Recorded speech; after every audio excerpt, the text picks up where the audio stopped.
All right, here's a classic. We want the area of an equilateral triangle with side length 4.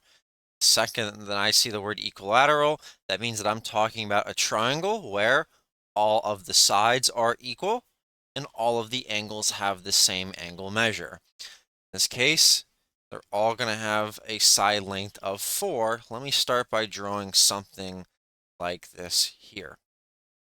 So I'm going to have side lengths of 4 throughout here.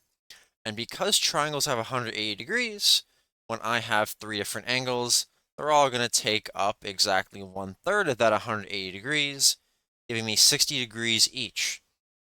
I'm looking for the area of this triangle, and when I think about area of a triangle, I know that the area formula is 1/2 base times height.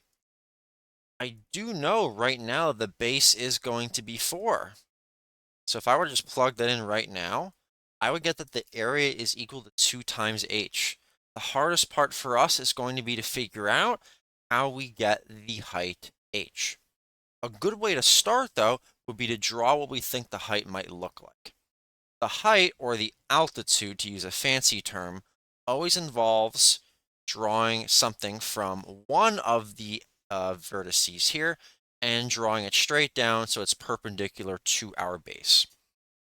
When I do that, I might notice that I actually cut this 60-degree angle in half. This would be 30 degrees here. This would be 30 degrees here. We know that they're 30 each due to the symmetry of the triangle. Furthermore, this 4 here, I can think about as being 2 here and 2 here. Once I get to this point, I might notice that I have a 30, 60, 90 right triangle. And I have to remember something about 30, 60, 90 right triangles in general. Let's say that this is a 30, 60, 90 right triangle. Let's say that this is the 30 and this is the 60. To keep it consistent with our picture, let's sort of ignore all the proportions here. If this is supposed to represent x, then this represents x root 3 as the side opposite the 60. The hypotenuse is always 2 times x. I do notice that the 2 here is opposite the 30. That makes sense as x because the hypotenuse here, opposite the 90, is 2x. Putting all of that together, I might say, well, wait a minute. That height, therefore, is x root 3. X root 3 would be, well, 2 root 3. And in this case, that's the height. So let's quickly plug that in as our value of h, 2 times 2 root 3.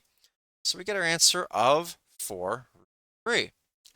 Before you go, any student that's taking the SAT and wants a very high math score should know that the area of an equilateral triangle is root 3 over 4s squared, where s represents the side length of the equilateral triangle.